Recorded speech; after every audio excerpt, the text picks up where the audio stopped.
Pois é, eu vou falar aqui hoje. Meu nome é Thiago Stanley, tá? Eu sou médico, sou professor de medicina. Eu gosto de falar que eu sou professor de medicina, eu gosto muito de ser professor.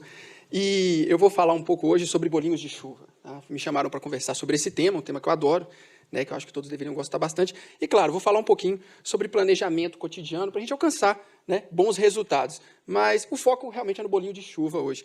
Eu não sei se vocês conhecem bolinho de chuva, né? Você que está assistindo isso aqui agora, mas é um bolinho quente, macio por dentro, com uma casquinha crocante por fora. Ele fica enrolado no açúcar com canela e é uma coisa de louco. Eu gosto muito de bolinhos de chuva porque, na minha infância, a minha avó sempre juntava todos os netos em casa, aquele monte de primo, né? E a gente sempre ia para a rua para brincar. O planejamento nosso era esse, não? A gente juntou todo mundo, o grupo, tá junto, para ir brincar. Esse é o nosso planejamento. E acontece que, infelizmente, às vezes chovia, né? Quando se tem uma chuva, o que se faz? Bolinho de chuva, da vovó. A vovó, então, fazia bolinho de chuva. O nosso planejamento não era esse, mas era o planejamento da vovó. Olha só que interessante. É claro, crianças não olham se amanhã vai chover, se não vai. Hoje em dia você consegue planejar a sua semana inteira, um mês, uma viagem daqui a um ano para um local, sabendo como é que vai estar a chuva, como é que vai estar o tempo. Mas crianças não ligam para isso, né? E a minha avó sempre tinha aqueles ingredientes guardados ali no cantinho, planejados para fazer os nossos bolinhos de chuva, né? Nada disso era tão bom assim. O cérebro da minha avó já funcionava pensando nisso. Ela já sabia que os netos iam juntar ali e que, se não pudessem correr na rua brincar, eles iam ter que fazer alguma coisa que eram comer os bolinhos de chuva. Ora, a minha avó nunca ganhou um prêmio Nobel, mas esse rapaz aí ganhou. Esse senhor, hoje ele tem, se eu não me engano, 83 anos de idade, né? Daniel Kahneman. Ele ganhou um prêmio Nobel. E, engraçado, ele ganhou um prêmio Nobel de Economia, né? Ele, que é um psicólogo, ganhou um prêmio Nobel de Economia. Falando justamente sobre isso, né? O nosso cérebro ele tem duas áreas, assim. Eu coloquei duas cores, é claro que ele não é dividido anatomicamente dessa forma, mas o nosso cérebro tem duas áreas.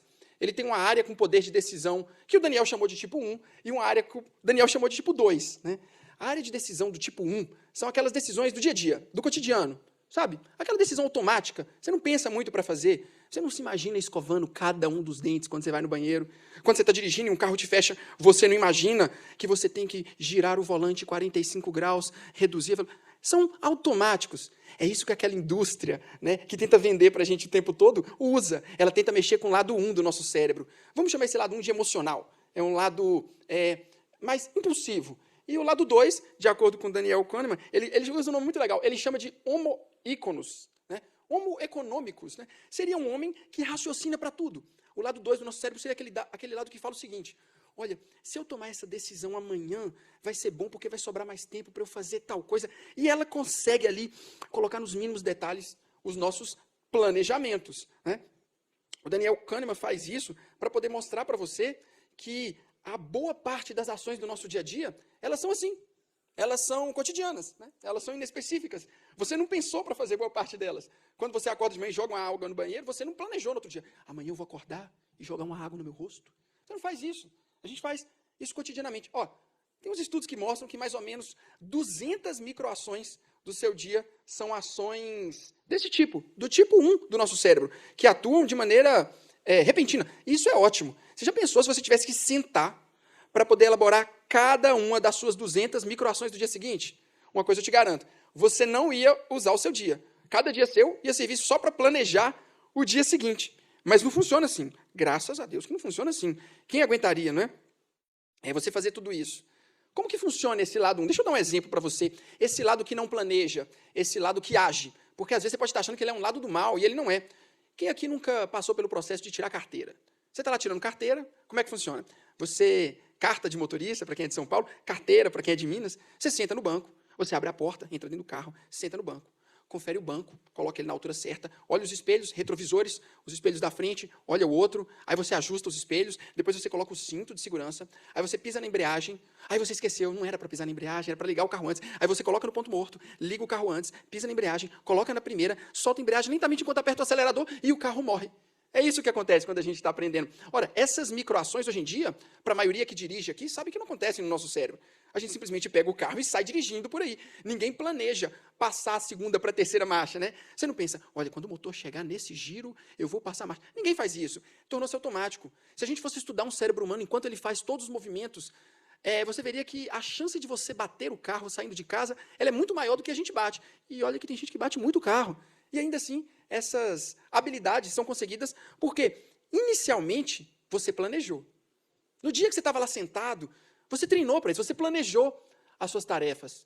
Mas em algum momento elas se tornaram tarefas do lado 1 do cérebro. Elas acontecem normalmente, você não pensa para fazê-las. E isso é interessante e muito importante. Olha só, a primeira coisa que eu tenho para te falar hoje é essa. O planejamento de uma atividade vai levar ela a uma execução automática. Eu vou repetir, olha só. O planejamento de uma atividade vai levar essa mesma atividade a uma execução automática. E isso é excelente. Já pensou você estudar, entre aspas, automaticamente, porque aquele horário é para isso para você? Né? Já pensou você ter o horário de fazer a sua atividade física? Porque aquilo é para você? Porque você tornou uma atividade que era do lado 2 do seu cérebro, paulatinamente previsível para o lado 1. E isso acontece de maneira cotidiana. Claro que com cada um de vocês. Eu não tenho intenção nenhuma de te ensinar aqui hoje, nesses minutos que eu tenho, a fazer um planejamento. Mas uma coisa eu posso te dizer. Esse autor aqui, José Ortega y Gasset, desculpem o meu espanhol, mas José Ortega y Gasset, eu acho que se pronuncia assim. Ele tem uma frase muito interessante lá no livro onde ele avalia um pouco essas questões quixotescas da nossa vida. Ele diz, né, no meu péssimo espanhol, mais uma vez, yo soy yo e mis circunstâncias. Né? Eu sou eu e minhas circunstâncias. E ele continua a frase, se não salvo a ela, a circunstância que ele está falando, né? Ele não salva ele mesmo. Né? Então, cada um tem uma circunstância, eu não sei qual é a sua, eu não sei qual é o seu planejamento diário, né? Eu não sei quais as dificuldades que você tem no seu dia a dia, o que te impede, o que te impulsiona, o que te ajuda, o que te atrapalha. Mas eu tenho uma coisa para te garantir, você é você e as suas circunstâncias. Ignorá-las, portanto, é ignorar metade daquilo que você é. Ora, então que tal trazer as suas circunstâncias para o seu planejamento? Isso é perfeitamente possível, não é impossível de forma alguma. Quer ver um exemplo prático? Deixa eu voltar para o bolinho de chuva da minha avó. Você está lá no bolinho de chuva até agora, né? Para mim, criança, com meus 8, 9 anos de idade, o meu planejamento é, eu vou para a casa da minha avó brincar com os meus colegas. O planejamento da minha avó é, os meus netos vêm para minha casa brincar. Se chover, o que eu poderia fazer para entretê-los aqui? Bolinhos de chuva. Se a minha avó não vai até o supermercado e compra os ingredientes para fazer o bolinho de chuva, se ela não os armazena adequadamente, e se de vez em quando ela não passa por lá para ver se eles acabaram ou não, as circunstâncias dela podem levar a um desastre nas minhas circunstâncias. Por quê? Quando acaba a brincadeira porque choveu lá fora, eu estou esperando o bolinho de chuva dela. Então, olha só como as circunstâncias da minha avó Mara são diferentes das minhas circunstâncias. Tiago, criancinha com 7, 8 anos de idade. Isso parece óbvio, mas nós esquecemos. Nós esquecemos quando nós vamos planejar os nossos estudos. Você não é um super-herói que consegue estudar 8 horas por dia, dormir 8 horas por dia e nas outras 8 horas fazer outras atividades. Você tem distrações. As coisas acontecem no nosso cotidiano de maneira extremamente aleatória. A sorte é um fator muito importante nesse meio. É tão importante que esse autor, chamado Nicholas Nassim Taleb, ele escreveu um livro mostrando isso, um livro só para mostrar isso. E para quem se interessar e for procurar um pouco sobre a bibliografia, ele deixa bem claro esse conceito. Né? A sua capacidade, então, de lidar com o seu tempo, ela envolve também os seus imprevistos. Nada, reparem bem, nada é mais previsível do que um imprevisto. Os imprevistos acontecem. Não é isso? Ora, alguém te liga no meio de um estudo. Né? A sua mãe precisa de ajuda, o seu irmão terminou a escola mais cedo, você tem que buscá-lo. Que tal começar a adicionar um pouco de imprevisto no seu planejamento? Tornar ele mais humano, menos máquina? Você não é um lado 2 do cérebro o tempo todo. O interessante é que quando a gente está fazendo um planejamento de estudo, quem planeja é o lado 2, e ele massacra o lado 1 como se ele não existisse. E não funciona assim. Ora, o lado 2 serve para impor, para colocar e calcular. O lado 1 serve para balancear e dizer, calma lá, tem alguma coisa aqui que não está certo. Porque senão você se frustra. Você começa o seu planejamento de super-herói, de estudar 12 horas em um dia, e isso funciona talvez por um dia, 2, uma semana, 2, se você for um super-homem, e em breve você está completamente decepcionado, porque você tem uma quebra de expectativa. Sua expectativa estava muito alta e você agora está muito baixo. Nada é mais importante do que o seu tempo. Nada é mais importante do que o seu tempo. Eu vou repetir uma terceira vez para poder ficar na cabeça de vocês. Nada é mais importante do que o seu tempo. E planejamento é tudo sobre tempo. Ora, eu quero passar um pouco mais de tempo com meu filho em casa. Eu preciso de planejar o resto do meu dia para isso.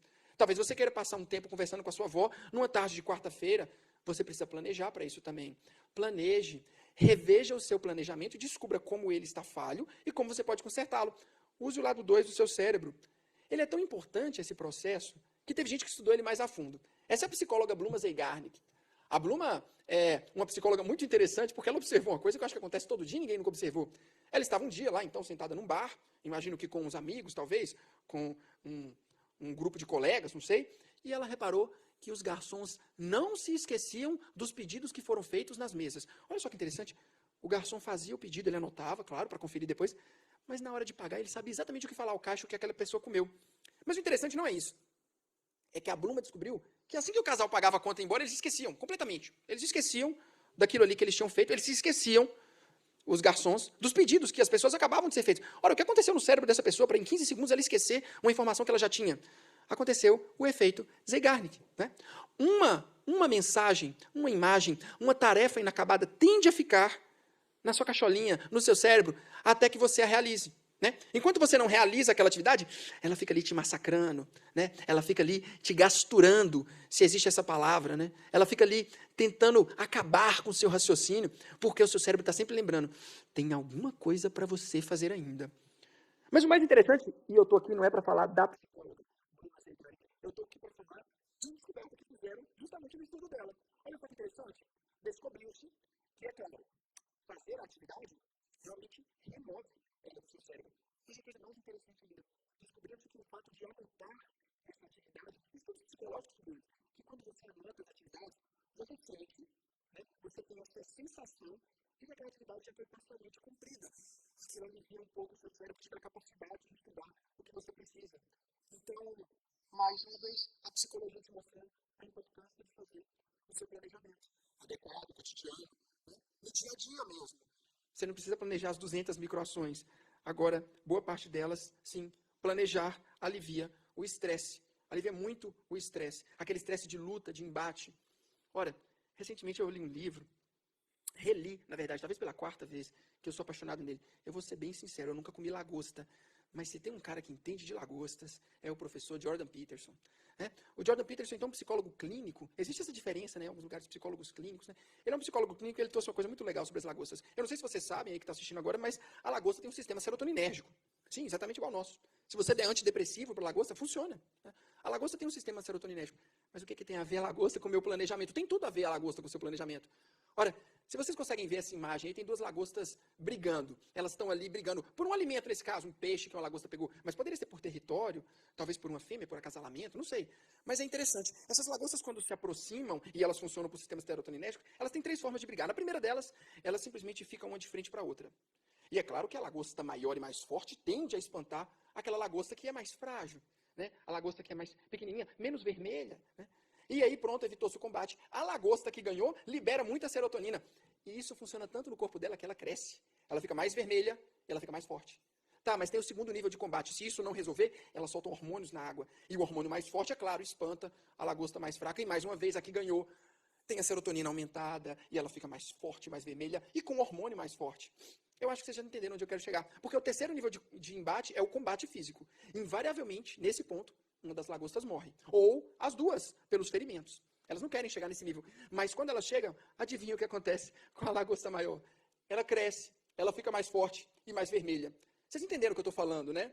A passagem bíblica que falava que aquele que tem tudo lhe será dado, e o que não tem, até o que não tem lhe será tirado, está provado cientificamente. Ora, é um ganha-ganha. E o que isso tem a ver com o seu planejamento? O fato de você realizá-lo, o fato de você cumprir o seu planejamento, pela menor atividade que você colocar no seu dia de planejada, vai te dar uma vontade, uma distribuição de serotonina no corpo que vai te levar a realizar outras atividades. Invariavelmente isso vai acontecer com você.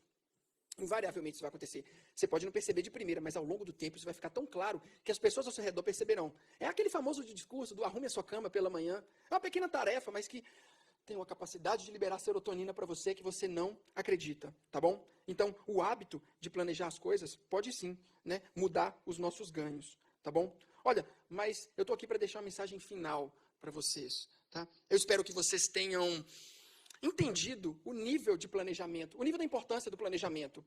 Mas o mais importante de tudo que eu posso deixar aqui para vocês hoje é isso: farinha de trigo, fermento, leite, ovos e açúcar. Esses são os ingredientes para fazer o bolinho de chuva. As proporções vocês vão ter que olhar na internet e o modo de preparo também.